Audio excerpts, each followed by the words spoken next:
Hello and welcome to Resident Evil channel. Today I am doing a movie review on, can you guess it? Enola Holmes! Alright, so the movie just came out today, and I'm gonna let you guys know that straight up, if you only care about my credibility and that's it, if that's enough for you, yes, it is worth your time. I know it's a 2 hour long movie, but it's completely worth your time, and it doesn't feel like a 2 hour long movie, which I really enjoyed. So that's it, pretty much, you're done with this review. Congratulations. The end. But if you need more evidence, stay tuned. I got some for you. All right. So first thing to note about Enola Holmes is that she was not originally created by Sir Arthur Conan Doyle himself. She was created by Nancy Springer. Which is interesting because Nancy Springer currently is a fantasy / young adult writer at the moment, and she has added to the Conan Doyle to the Doyle universe. So, which also something to keep in mind is that Conan Doyle estate is not happy with this adaptation, and it's not for Enola Holmes herself. Actually, it's about Sherlock Holmes. They actually actually the way Nancy Springer writes Sherlock Holmes in her adaptation is the fact that Sherlock is a little bit more emotional, which they do portray in the movie adaptation. So Nancy Springer wrote a total of 6 novels. From what I can tell, she's not going to be continuing the Enola Holmes story arc. She seems to have finished it.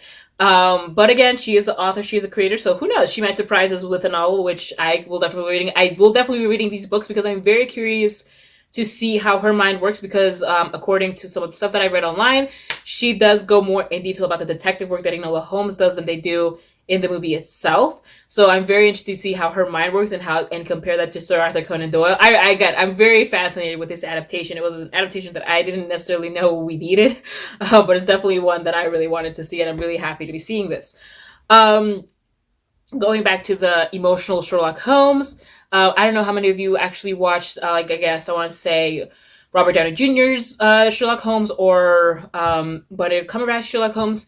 Both of the Sherlock Holmes are very analytical, and the way they wrote it, and which is who Sherlock Holmes is. It's his defining characteristic.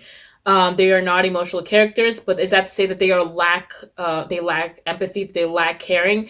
No, actually, a lot of the times they kind of have like this bromance with Watson in both adaptations. And again, it's how they show it versus how they what they say. So I think without spoiling too much of the movie, there is a moment where Enola and Sherlock have like kind of like a little heart to heart, and all that emotion that Henry Cavill shows, or like the writers decided to make him show, I personally didn't like, because again, Sherlock Holmes shows he cares for people in a very different way than actually saying it. And again, they made Sherlock say these things. So is Conan Doyle's estate necessarily wrong in that aspect?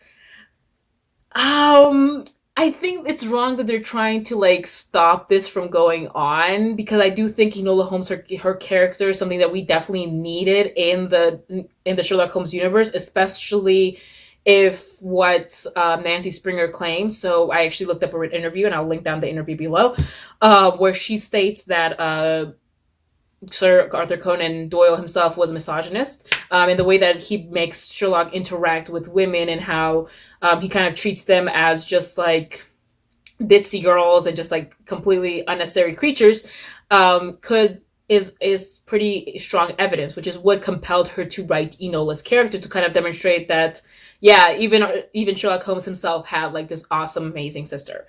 So again, that's why I still love the Enola Holmes character. And again, even though they show Sherlock Holmes emotional in this, Sherlock Holmes does not take over the movie. I know it is Henry Cavill, and I mean, I do enjoy Henry Cavill's work.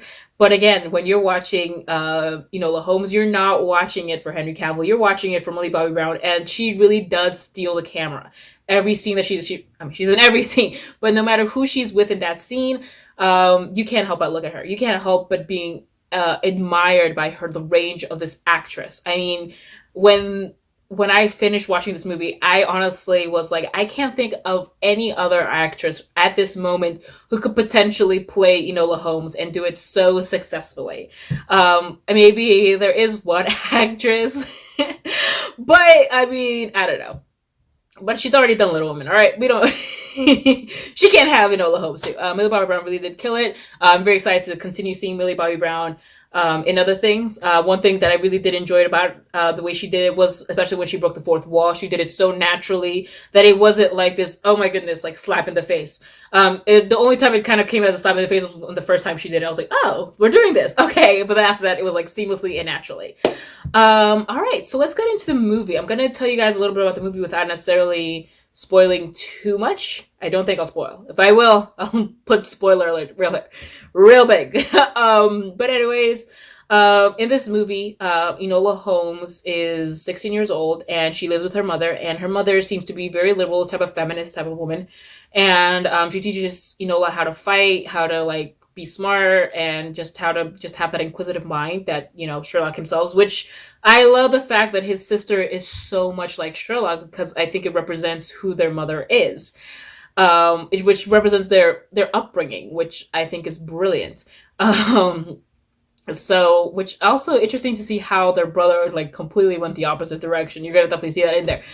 Anyways, their mother disappears, and so she's left Enola all by herself, and her brothers, specifically her other brother Murdoch, tries to take control of her and make her into a proper lady of society. Of course, Enola Holmes, being the modern woman that she is not having that, and decides to actually go looking for her mother instead. So pretty much she is being a detective all over like London and like surrounding areas, I'm assuming. And so she's so independent. There are moments when you literally think, oh my gosh, how is she gonna get out of it? She's gonna need help. And the way that they do those moments where like she saves herself is brilliant, and you're like, wow, that's amazing. Like and I don't necessarily think that that's like let's say like a woman thing, like I always expect women to be. I mean, I think that any hero, any type of person always needs someone like as backup, some random stranger to like help out. But in this case, they let Millie Bobby Brown just like win the whole thing, and again, it wasn't to the point of like this credibility, like incredulous. It wasn't an incredulous thing. I could believe like, oh wow, she really did it herself versus Mulan, who did everything herself, and that was just completely unbelievable. But this one, like again, she does it, and she does receive help from time to time. But either way, it's really well done. I also, one of her things to note about this particular adaptation, I loved her relationship with her mother and and who her mother is. Her mother is not the type of mother that's gonna hold you and coddle you and protect you from the world. No, your mother's gonna her mother is going to teach you how to survive in this world and how to do it right. I mean, I think her mother was definitely one of my favorite characters in the whole movie. And then there's I guess the last big component is that there is a romance in this movie. The romance isn't the worst thing. I mean, it's not jarring. The romance isn't like, why is there a romance here?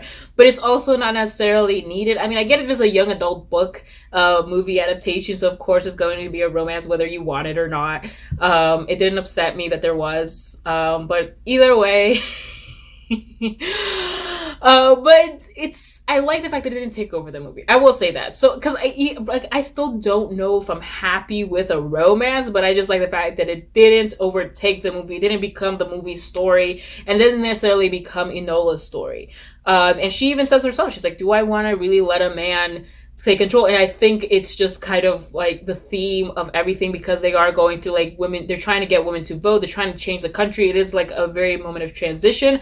So yes, there are two detective things going on at the moment. And so yeah, I think again, it's a really well done movie. I think that just bases it off solely on the book adaptation. So that's why I'm definitely going to be continuing reading those books, because I really want to see what happens next. I really want to see, because the way that they ended the movie, which is one of my is that they ended it in too neat of a bow. So one could argue that this will be the only movie. I think Netflix kind of like just dotted all their I's and crossed all their T's, and just was like, in case this movie flops, we'll give it a pretty bow ending and just end it there, because it is this movie. From what I can tell, this movie is just an adaptation of the first book. I think I mentioned it before, there's a total of 6 books. So there could be sequels if this movie does well. And again, I would love to see Millie Bobby Brown reprising this role, because I think she was amazing. But yeah, so if you want to see a great actress killing in a great role, go watch this. If you want to see kind of like a woman being amazing in the Sherlock Holmes universe, go watch this. Yeah. It's definitely a fun movie. It's not. I don't think it'll ever be critically acclaimed at all. It's just a fun movie to watch. And it's just again, it's a perfect type of movie in my opinion for what's going on. It's definitely a comment on society, but it's not too big of a comment where you just feel like dead after watching this movie. Kind of how like the Joker like movie kind of left me. I was like, oh my god, it was a great movie, but it just left me. Alright guys, that's the end of this review. Thank you for watching Resident Evil channel. Go check out my other movies. Last bold claim I'm going to do at this end of this video is say that I preferred Robert Downey Jr. As Sherlock Holmes than as Iron Man. Do you guys see why I'm a DC Universe girl? Do you guys get it? Alright guys, see you guys next time.